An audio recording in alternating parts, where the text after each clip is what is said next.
आपने सुना होगा कि निंदक नीरे राखिए आंगन कुटी छवाए, बिन पानी साबुन बिना निर्मल करे सुहाए।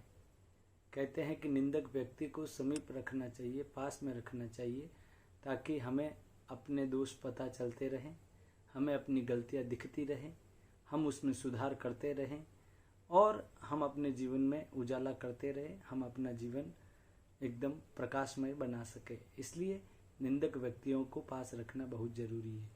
ये बात तो ठीक हो गई कि बाहर के निंदक व्यक्तियों को पास रखने से हमारे अवगुण हमें पता चलते हैं, हमारे दोष दर्शन होते हैं और हम उसमें सुधार करके अपने जीवन को प्रकाशमय बनाने का प्रयास करते हैं।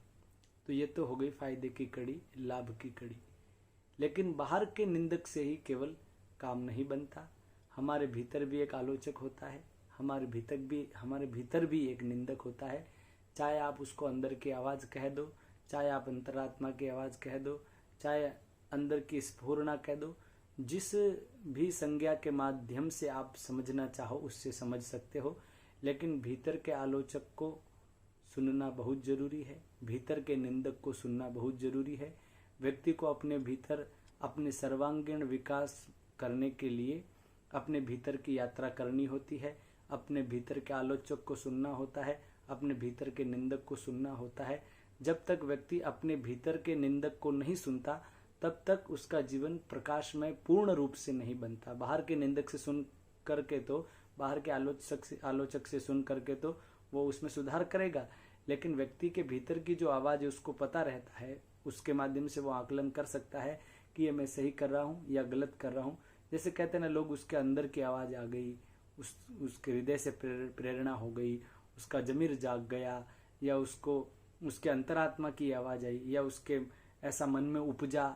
इस प्रकार से कई प्रकार से लोग संबोधन करते हैं, बातें करते हैं और कहते हैं। तो अपने भीतर की यात्रा करने पर हमें अपना आकलन खुद करने का अवसर प्राप्त होता है और उससे हमें अपने अवगुण देखने मिलते हैं, अपने गुण भी देखने को मिलते हैं। अपने भीतर की क्षमता, अपनी योग्यता, अपनी आकांक्षा, सारी चीज़ों का हम भली भांति आकलन कर पाते हैं जब हम भीतर की यात्रा करते हैं। तब अपने भीतर के आलोचक को, अपने भीतर के निंदक को सुनते हैं, उसको टटोलते हैं। तब बाहर को निंदक को सुनने से तो परिवर्तन होता ही है, लेकिन उससे अधिक परिवर्तन होता है हमारे भीतर के निंदक और भीतर के आलोचक को सुनने से। तो हमारे भीतर की यात्रा करके, हम भीतर की बात को भी सुन करके, सजिंदगी से सुन करके, उसको स्थान दे करके, उसको आदर दे करके, उसको सुन करके, स्वीकार करके, समझ कर, चिंतन मनन करने के बाद में उसे भी जीवन में अंगीकार करके उसमें भी परिवर्तन लाने का प्रयास हमारे द्वारा सतत रूप से होना चाहिए।